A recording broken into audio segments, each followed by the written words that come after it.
Hello student, इस class में हम लोग क्लास 12 का अकाउंट्स का पहला चैप्टर करने जा रहे हैं, पार्टनरशिप। चलिए सबसे पहले जानते हैं पार्टनरशिप हम लोग क्यों करते हैं। इसके पहले हम लोग क्लास 11 में भी अकाउंट्स किए थे, क्लास 11 में फाइनल अकाउंट्स भी किए थे। तो वहाँ पे जो भी अकाउंट्स किए थे वो सोल प्रोप्राइटरशिप किए थे, मतलब जहाँ पे अकेला व्यक्ति मालिक होते हैं। तो क्या उसमें कुछ प्रॉब्लम था कि हम लोग पार्टनर उसको नहीं करके पार्टनरशिप अभी करेंगे? तो हाँ, उसमें कुछ प्रॉब्लम होता है। तो सबसे पहले जानते हैं कि सोल प्रोप्राइटरशिप में क्या प्रॉब्लम होता है। चलिए देखिए, ये है हम लोग का प्रोप्राइटरशिप। प्रोप्राइटरशिप में प्रॉब्लम क्या होता है? सबसे पहले पेन का कलर चेंज कर लिया जाए। प्रोप्राइटरशिप में प्रॉब्लम क्या है? तो पहला नंबर प्रॉब्लम आप देख सकते हैं। पहला नंबर प्रॉब्लम किसका है? सबसे पहला प्रॉब्लम कैपिटल। प्रोप्राइटरशिप में कैपिटल क्या होता है कि अकेला व्यक्ति होता है बिजनेस में, और अकेला व्यक्ति कितना पैसा ला सकता है। बिजनेस को बहुत पैसा चाहिए, अनलिमिटेड मनी। जितना पैसा हम इन्वेस्ट करेंगे बिजनेस इतना ग्रो करेगा। तो क्या अकेला व्यक्ति ज़्यादा से ज़्यादा पैसा ला पाएगा? तो आप बोलोगे सर नहीं ला पाएगा। तो नहीं ला पाएगा तो एक प्रॉब्लम है कि बिजनेस को ग्रोथ करने में अकेला व्यक्ति कैपिटल ज़्यादा नहीं ला पाएगा। नेक्स्ट प्रॉब्लम क्या होगा हम लोग का? नेक्स्ट प्रॉब्लम आएगा मैनेजमेंट का। नेक्स्ट प्रॉब्लम क्या आएगा? मैनेजमेंट का। क्या अकेला व्यक्ति सारा मैनेजमेंट कर पाएगा? उसको परचेस भी करना होगा, उसे सेल्स भी करना होगा, सब कुछ उसे ही करना होगा। तो एक मैनेजमेंट का प्रॉब्लम भी आ जाता है। नेक्स्ट प्रॉब्लम क्या है कि अकेला व्यक्ति के ऊपर ही सारा का सारा रिस्क होता है। और चौथा जो है प्रॉफिट। ये तो अच्छा है कि जो भी प्रॉफिट होता है वो उसी अकेले का होता है।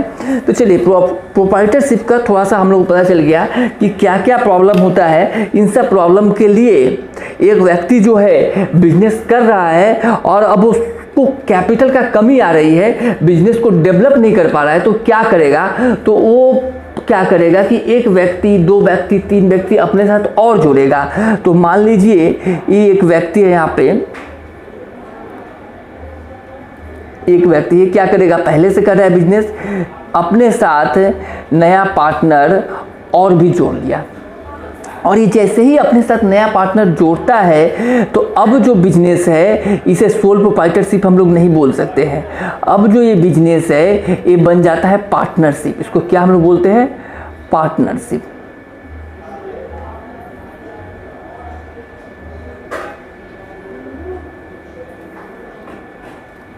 चलिए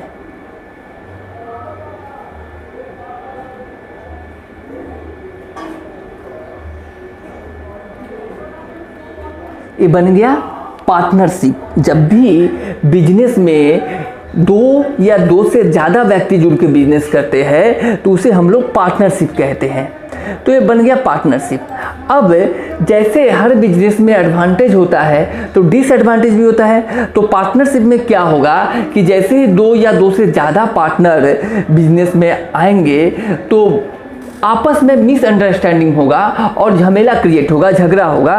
तो झगड़ा हो तो आपस में लोग क्या मारपीट करेंगे? जी नहीं, आपस में लोग मारपीट नहीं करेंगे।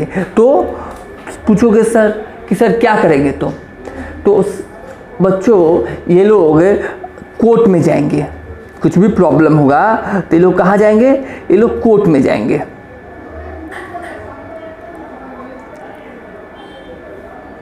ये लोग पहुँचे कहाँ? कोर्ट में। कोर्ट इसका फैसला करेगी जो भी प्रॉब्लम होगा। बट जब कोर्ट में ज़्यादा से ज़्यादा लोग आने लगेंगे पार्टनरशिप के, तो कोर्ट को समझ में आएगा कि ये बड़ा समस्या है। और कोर्ट क्या करेगा?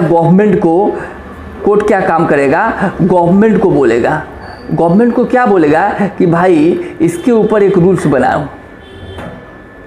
तो गवर्नमेंट क्या करेगा? रूल्स बनाएगा। और जो गवर्नमेंट रूल्स बनाएगा तो हम लोग उसी को बोलते हैं एक्ट, या इसी को बोलते हैं हम लोग लॉ। और गवर्नमेंट जो रूल्स बनाई पार्टनरशिप के ऊपर वो 1932 में बनाई, इसलिए इस एक्ट का पार्टनरशिप एक्ट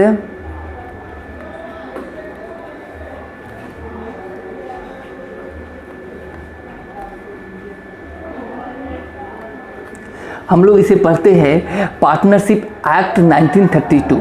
तो बच्चों अभी से हम लोग जो भी पढ़ेंगे हम लोग को याद रखना है कि पार्टनरशिप एक्ट 1932 में ही हम लोग पढ़ेंगे।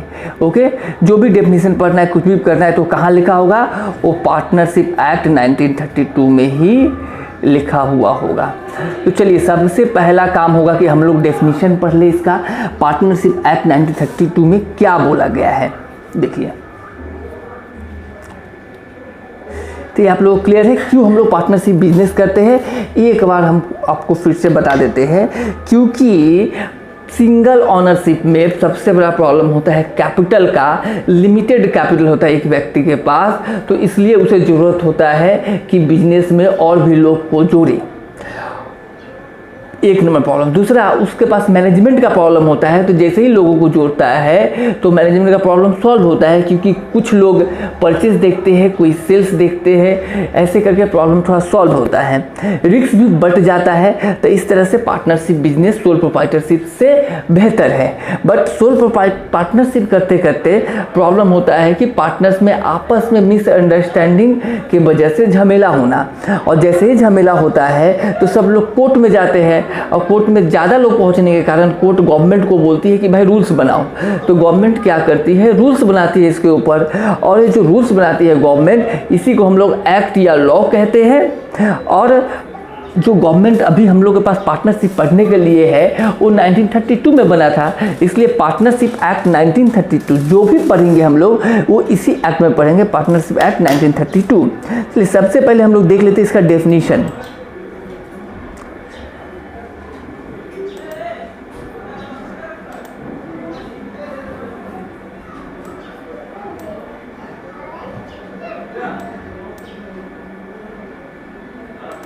चलिए एक एक करके डेफिनेशन लिखा हुआ है। सबसे पहले लिखा हुआ है पार्टनरशिप, जो डिफाइन किया गया है। देखिए यहाँ पे नोट्स लिखा हुआ है, आपको नोट्स आप लोग उतार लोगे, ओके, कॉपी में नोट कर लेना। और हम इसको पढ़ के नहीं समझाएंगे, फटाफट बोलते चले जाएंगे, जो आप लोग बोर ना हो।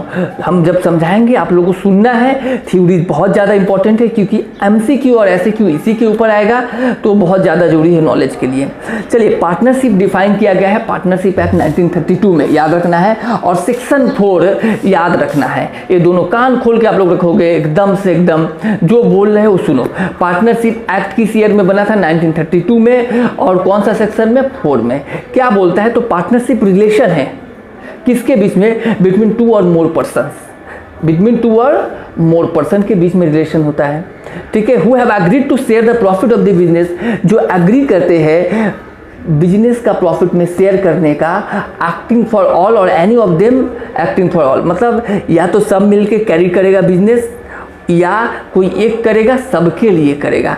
इस डेफिनेशन को नीचे में और अच्छे से समझेंगे, इसका फीचर्स पढ़ेंगे। तो चलिए सबसे पहला यहाँ पे लिखा हुआ है पर्सन्स। ये जो पर्सन्स आपको दिखता है ना, यहाँ पे नहीं बोला है कि रिलेशन बिटवीन 2 और मोर पर्सन, बट पर्सन्स बोलने का मतलब ही हो गया कि वो एक नहीं होगा, 2 या 2 से ज़्यादा होगा। तो इसका मतलब पार्टनरशिप क्या है, एसोसिएशन ऑफ 2 और मोर पर्सन। तो हम लोग को यहीं से एक पॉइंट आ चुका है फीचर्स का। चलिए देख लीजिए, हम लोग को यहाँ से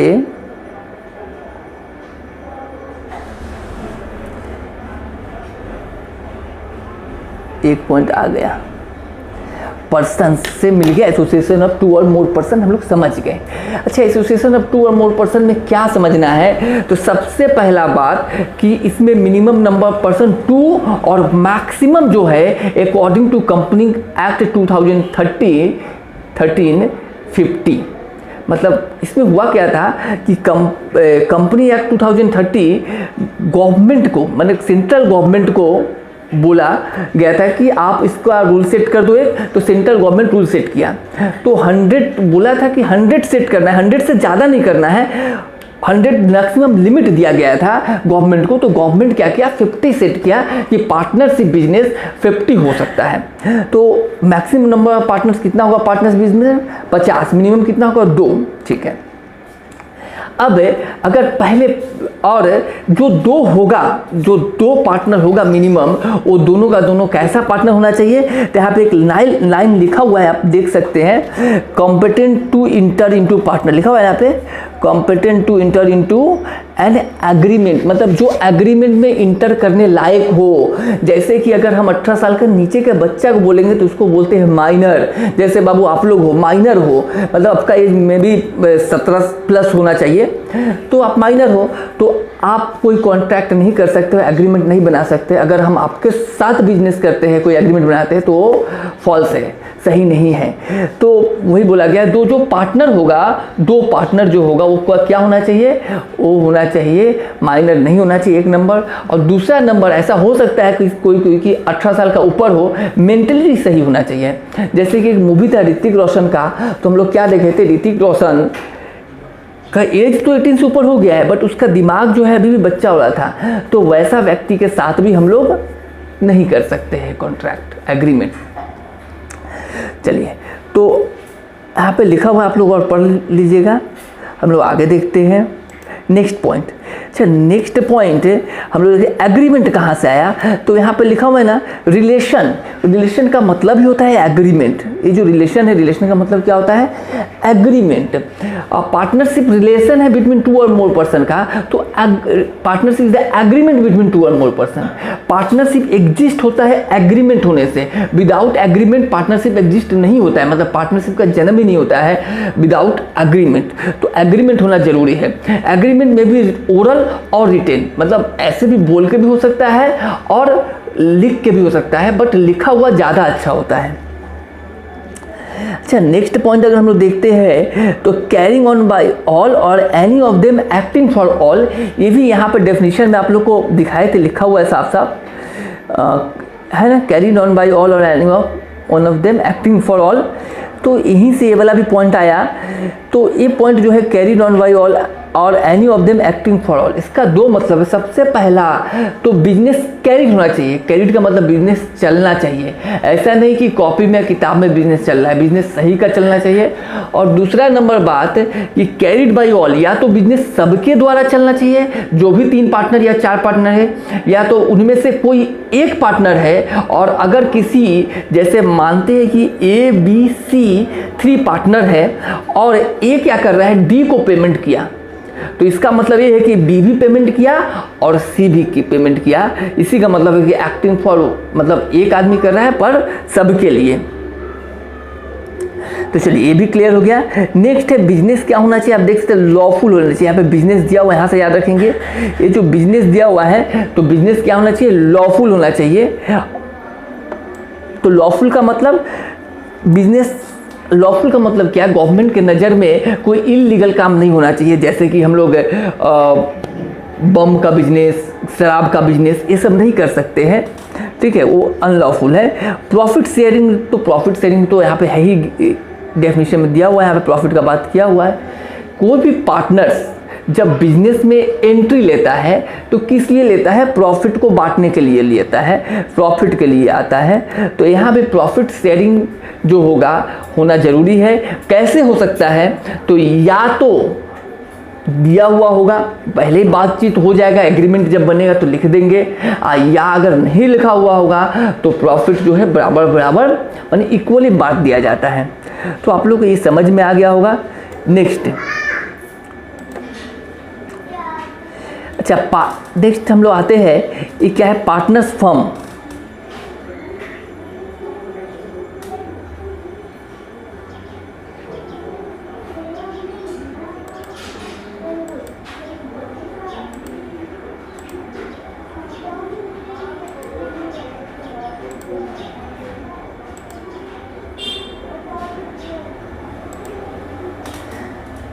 चलिए आइए, यहाँ पे हम लोग क्या सीखेंगे, पार्टनर्स किसको बोलते हैं, फर्म किसको बोलते हैं, फर्म नेम किसको बोलते हैं। तो समझिए, persons who have entered into agreement, जो पर्सन जैसे ए बी सी अगर तीनों इंटर हुआ है बिजनेस में, तो ए को अकेले देखे, बी को अकेले देखे और सी को अकेले देखे, तो दे आर कॉल्ड पार्टनर्स। ए एक पार्टनर्स है, बी पार्टनर्स है, सी पार्टनर्स है।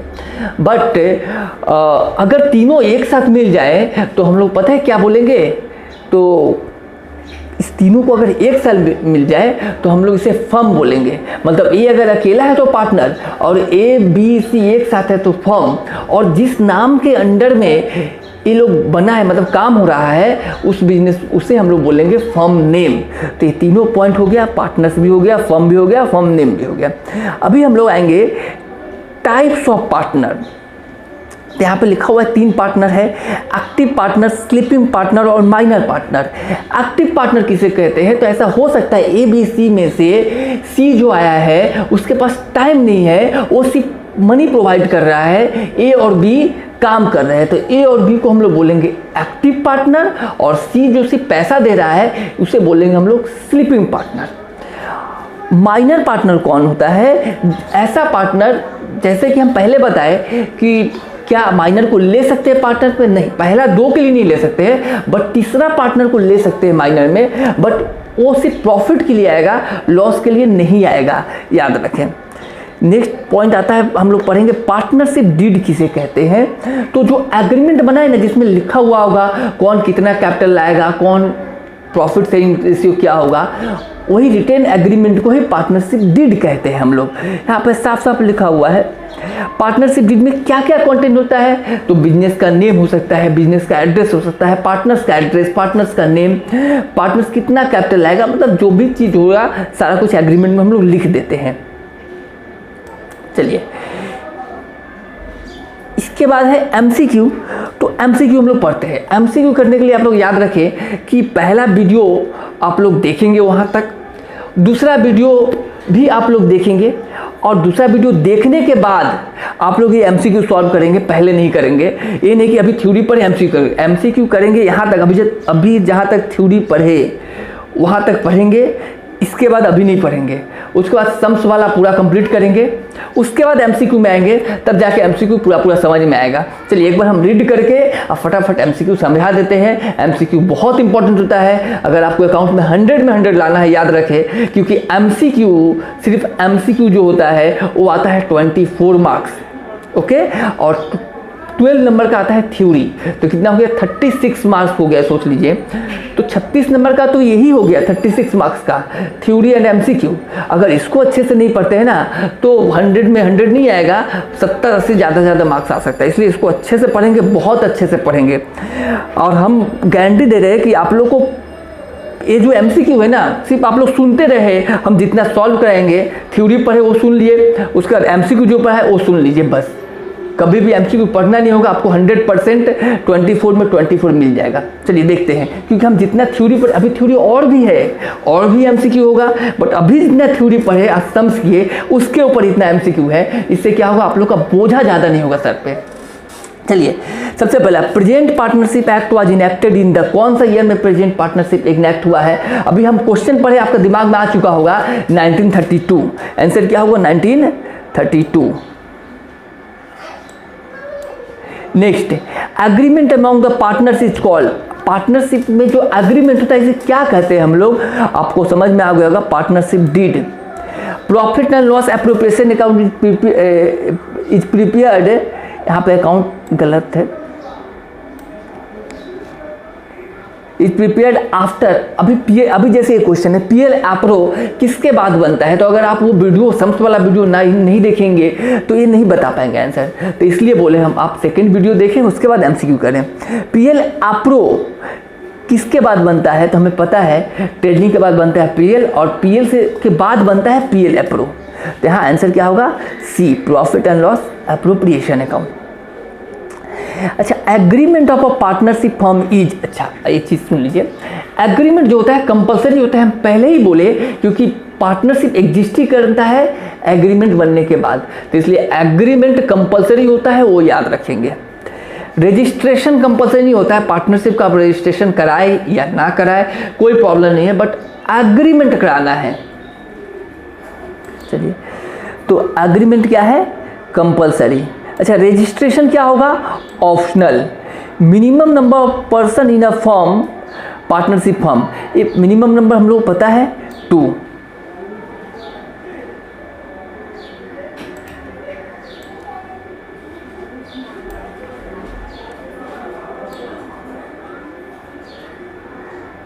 अच्छा, maximum number of partner in a partnership firm according to companies act 2030।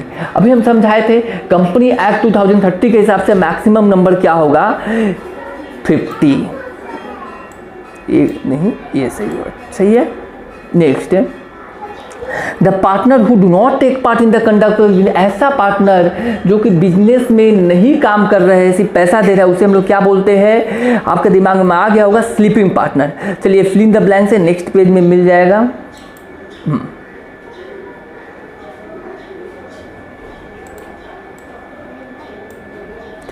Dash and collect, अच्छा ये क्लाइन वहां पे है,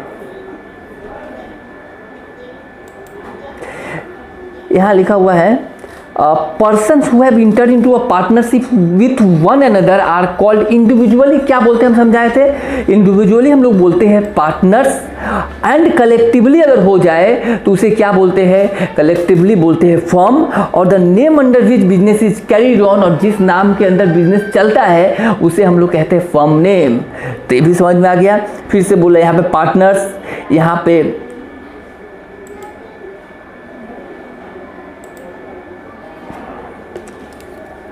देख लीजिए, यहाँ पे क्या होगा, यहाँ पे पार्टनर्स,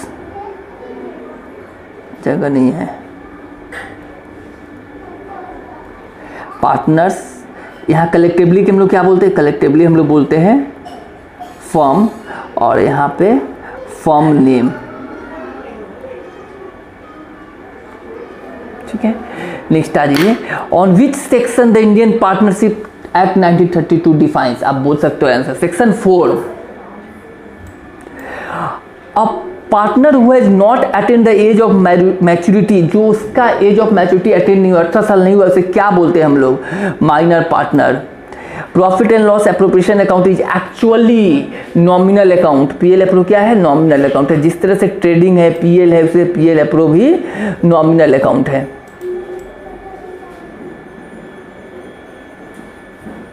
नेक्स्ट,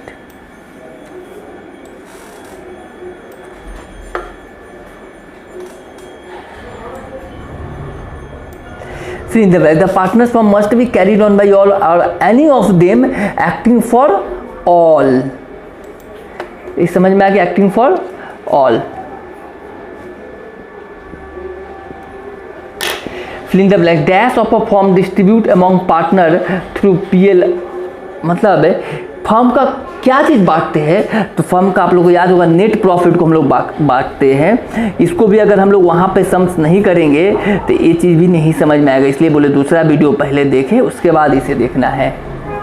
अच्छा, fill in the blanks. Place where partner salary में, पार्टनर सैलरी कहाँ लिखा हुआ होता है, पार्टनर सैलरी हो, इंटरेस्ट ऑन कैपिटल हो, इंटरेस्ट ऑन ड्राइंग, ऐसा क्वेश्चन कभी भी आए तो आप लोग याद रखिए कि ये सब पार्टनरशिप डीड में लिखा होता है। कहाँ लिखा होता है, पार्टनरशिप